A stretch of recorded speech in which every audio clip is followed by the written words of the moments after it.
I'm not going to make the mistake today of recording without a mic plugged in. Hi everybody, welcome to today's video where I'm going over my round 2 game from the Maryland Open. I almost said Baltimore Open. No, not the Baltimore Open, the Maryland Open. And I was playing in the under 1700 section.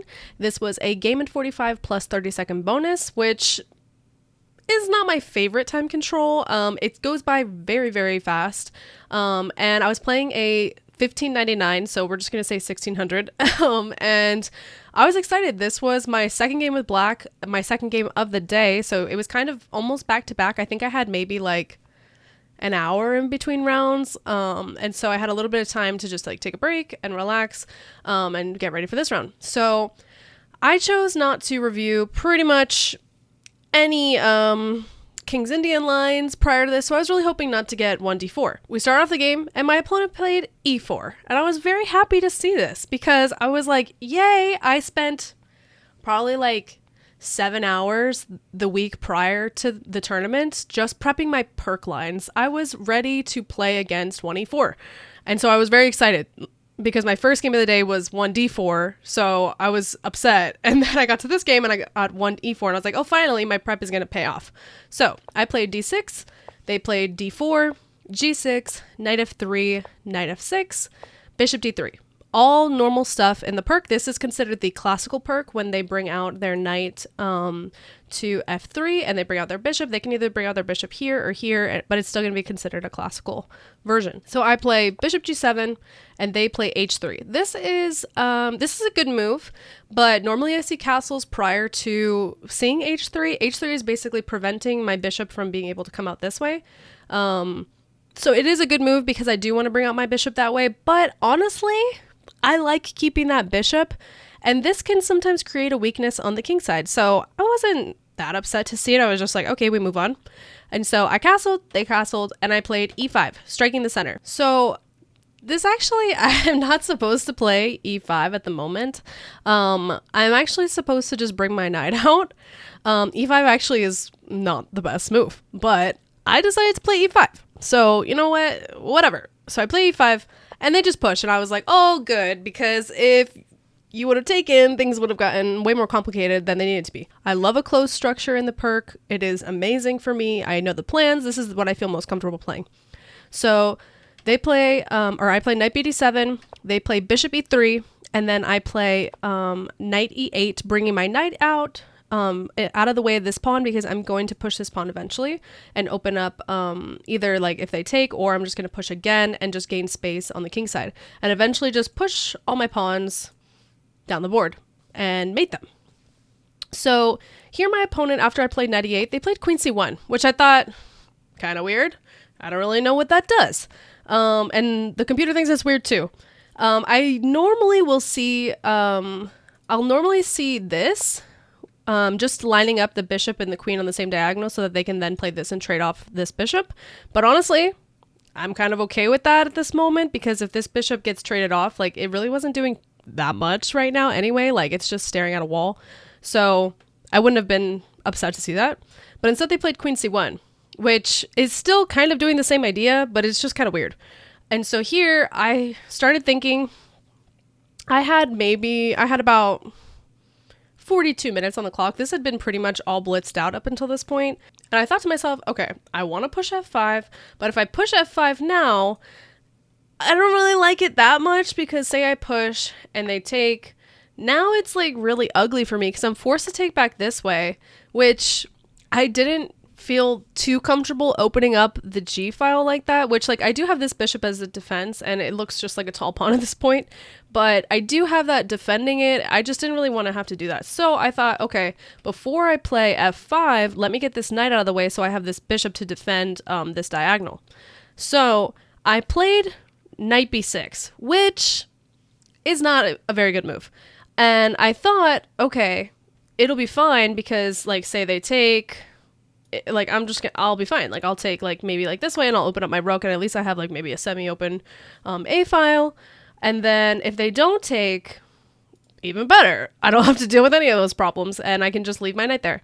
But this knight actually ends up being a bit of a problem in the rest of the game. So just keep an eye on it. So I played knight b6 and then they played c4. And I thought, okay, yeah, this is a normal plan. They're trying to attack on the queen side while I attack on the king side. And the whole idea within the perk is they're going to attack on the queen side and go for maybe winning a piece. And I'm going to attack on the king side and go for mate. So if my attack is successful, I'm going to win the game. Whereas they would just win like maybe a rook or a knight or something like that. So they play c4 and I play f5. Time to strike. They took. I took back. Computer actually wanted me to take with the g-pawn, but I just didn't really feel comfortable taking with the g-pawn. I need to look into this to see kind of how to go about this attack, because the computer was really wanting me to take with the g-pawn. But I have heard in the past that you never really want to take with the g-pawn, and if you have to take with the g-pawn, your attack has failed. So the perk is very confusing, and there is a lot of lines where sometimes this one move will be right and sometimes it'll be wrong, and it just depends on the situation. And there's so many situations within the perk for this to happen, where that just one move can kind of change the entire course of the game. And I didn't realize that. And so I didn't take with the g-pawn, of course. I took with the bishop, and then they took with their bishop, and I took with my rook because I was not going to open my g-file. And I was happy to have a rook on a semi-open f-file now, which is a common theme within the perk. So now they played knight bd2, which is fine. And here, for some odd reason, I think I took... How long did I take here? I took 4 minutes to play this move, which I don't know what was going through my head, but I was very concerned about losing my rook.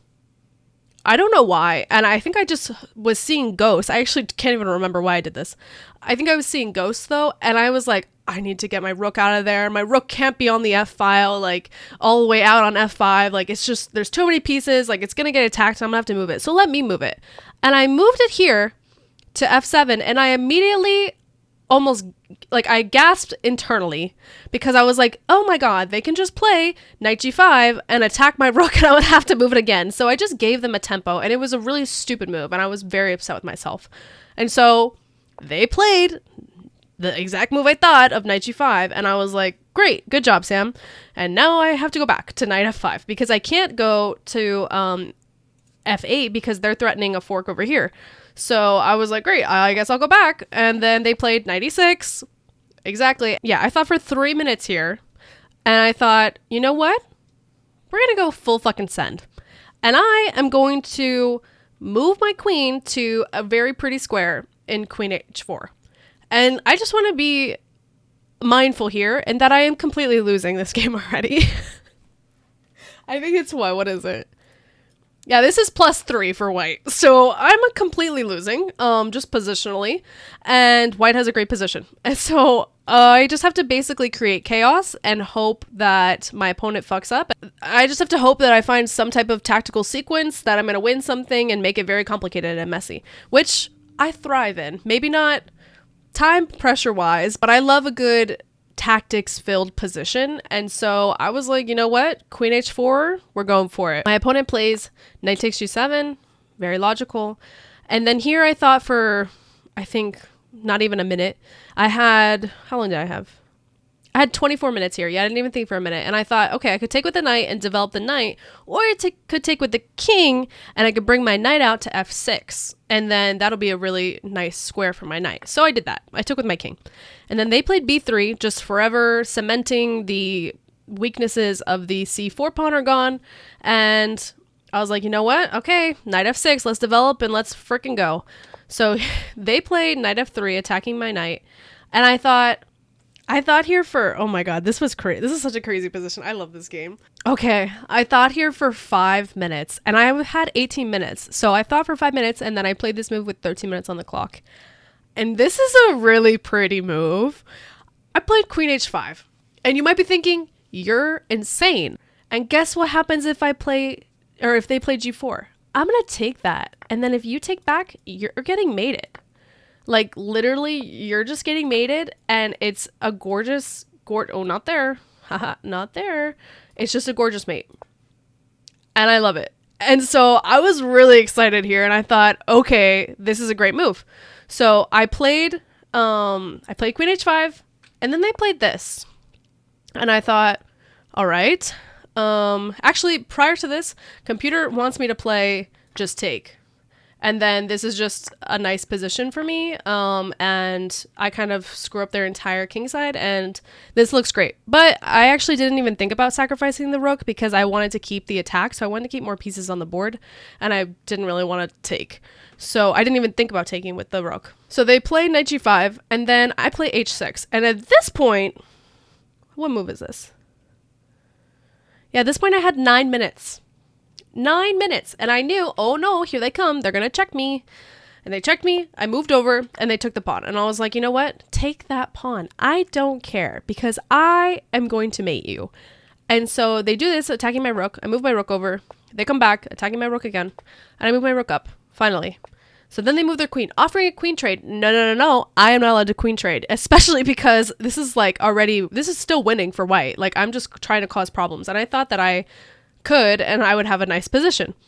And maybe I could win a piece or I could win something, but they just have a really nice position. And I think this is just lost for me. But I was like, no, I don't want to queen trade. Like if I queen trade, I'm lost. And so I moved my queen up to h4. So now they played g4. And I thought for a minute, and I played queen takes h3, hanging my rook intentionally. And they decided to take. And then I played the killer knight g4. Beautiful. Threatening mate. They move their rook out of the way so that they have space. I take the pawn to bring another piece into the game. They play f4, f4. And here I have mate in 6. See if you can find it. It's a beautiful one. It is a really pretty mate. I took my time. How much time did I have here? I had less than 4 minutes. So with the stress of the game, I did not find the mate in 6. And the mate in 6 I'll show you guys is actually really, really, really pretty. So it's rook h5, knight g5 check. This is just prolonging the inevitable. I take, they take here, I take with check, they move up, and I have a really pretty mate. I didn't see this. I wish I would have, and you would think that I would have because they're opening up their king, and I was already thinking about mate threats, but I didn't see this. And instead, I did queen h2 check, and I was just, I was excited about the checks, okay? I was really excited. And so I played queen h2 check. They played king f1, and then I played a really dumb move in low time. I just completely forgot what I was doing. It's still mate in 6 here, by the way. You can still do mate in 6. Like, it's freaking crazy. Like, it's ridiculous. It's just queen h3. It's the same type of sequence. They move over, check me, I move out of the way. They sack their queen, and I don't even need to take it. I can just mate them. It's really pretty. And I didn't see it. Instead, I played knight takes e3, which is dumb. It's not a good move. I hallucinated that I could take that pawn, but the knight covers, and I was very sad once I saw that. I literally played it, and I was like, what am I doing? Why did I play that? And to be fair, I had like 3 minutes, so I'm trying not to get too down on myself, but I fumbled the bag.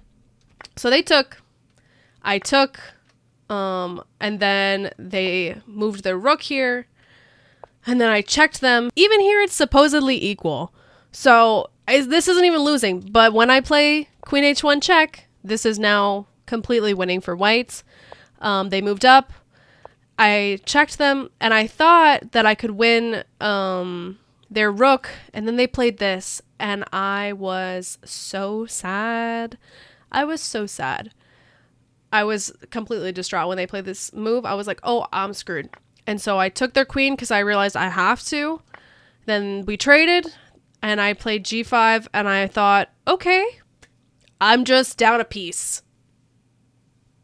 Great. The rook that I sacked way long ago that I thought was a beautiful move, which it was, now no longer works. So I played g5. They played rook d2. I played knight d7 thinking, I got to bring my knight in somehow because what is it doing on b6? Like, it's doing nothing. They played rook e2, trying to offer a trade, and I was like, I am not allowed to trade. I can't trade. So I played knight over here to f6, and then they just took, of course, and then I took back They played knight c5, attacking my pawn. I played b6, you know, just attacking and also getting it out of the way. Then they played knight e4, and I was like, no, I can't trade. If I trade, I'm straight up lost because they'll just be up a rook. Like, I have to keep the knights on the board. So I played knight d7, and they played b4. I played g4, thinking, you know what? At least I have 4 passed pawns. I don't know. Maybe I'll have compensation here. So, mind you, they also have a passed pawn that I'm going to have to deal with. So, they played rook f1. I played king g6, bringing my king into the fight. They played c5. I took the pawn. They took back. And then I played a weird move. I had a minute and 20 seconds here. So I had no time. This was just purely like instinctual. I played h5 thinking, okay, let me just like bring all my pawns down the board and push everything down. But it's actually not smart. And so then they played c6. I played knight b6. I started getting really scared that those pawns were going to promote. They pushed again, and then I started bringing my king because I realized I'm not allowed to just defend my pawns. I have to go attack those other pawns, or they're just going to promote, and I'm going to be screwed. So they played d7, brought my king over to e7. Then they played knight f6, defending their pawn, and I played g3. Just like, you know what? I'm going to march my pawns on the board. I don't care. This is just completely lost for me. And now this move, h5, just made it way easier for them to be able to take my pawn with their knight. Because they played this, and I think they thought, ooh, free knight. Like, you know, if I take it, but then they just promote. So I wasn't going to be dumb and promote. Like, I wasn't going to do that. And so I wasn't falling for their trick, but they just win my pawn instead. And so now I push my pawn again to g2, and then they move their rook over, and I was like, you know what? I might win this. So I pushed my pawn. They moved their king to e3. Boom, e4 defending. Then they played knight g3, attacking my pawn. And I was like, oh no, I'm going to lose this game. So then I played knight d5, check, king f2, knight f4, thinking, yo, that's a pretty little, you know, check on h3. They took this pawn. I checked them. They took this pawn. I took their rook. They took, and then I came back. And I was like, you know what? Now I just solved all my problems, and there is nothing wrong, and now it's just knight for knight, and they're up the 2 pawns technically, but my king is closer, so maybe this is winning. I had no idea how to evaluate this position, and I thought this was a draw. Yes, I know. I thought this was a draw. I thought it was going to be fine. I thought I could bring my knight to d4 and then take the c6 pawn, and I was going to win because then my king could be able to take the d7 pawn, and it was going to be great. So I play knight e2. They play knight f6, and I was like, that sucks. That's not a really big deal for me because, boom, I'm going to play knight d4. They played knight d5, check. And then here I knew that I was winning because I was just going to move and block the pawn, and there was nothing that they could do about it. They played knight b4, and then I played a5. I saw all of this. I played a5, and then they had to go back, and I was going to win this pawn, and I offered a draw, and they accepted. And it was a draw. So, lots of ups and downs. They actually could have won this. This was mate in 17. Oh my god, they didn't see mate in 17. Like, shut up. But it was still completely winning for white. All they had to do was play knight c5. So if they would have played knight c5, I would have then played knight f4 check, king f3, knight g6, c7, and now I'm just screwed. Like, I can't stop that pawn. And this was the sequence that they needed to find. I would have played again knight e5, king e4, takes, and promote, and this would have just been completely lost for me. But my opponent didn't see that, and instead they moved over the wrong way, and they went here instead, which was great for me, and I ended up making this a draw. So, oh god, I need a drink after that game. That game was very, very stressful. I was completely lost for a large portion of the game, and then I was completely winning with mate in 6 and a really pretty sequence that I found and then didn't find fully.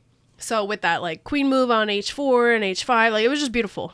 Didn't see that though, and then I was completely lost, and then it was a draw. So if that's not a good summation of the under 1700 section, I don't know what is, because my opponent and I talked after the game and he was like, I thought you were going to mate me. And I was like, me too, dude. I totally thought that too. Why do you think I went for it? Like, so I'm glad that I went for the win, and it was a fun end game. There's no way that I was going to be able to evaluate this end game. This is crazy to me.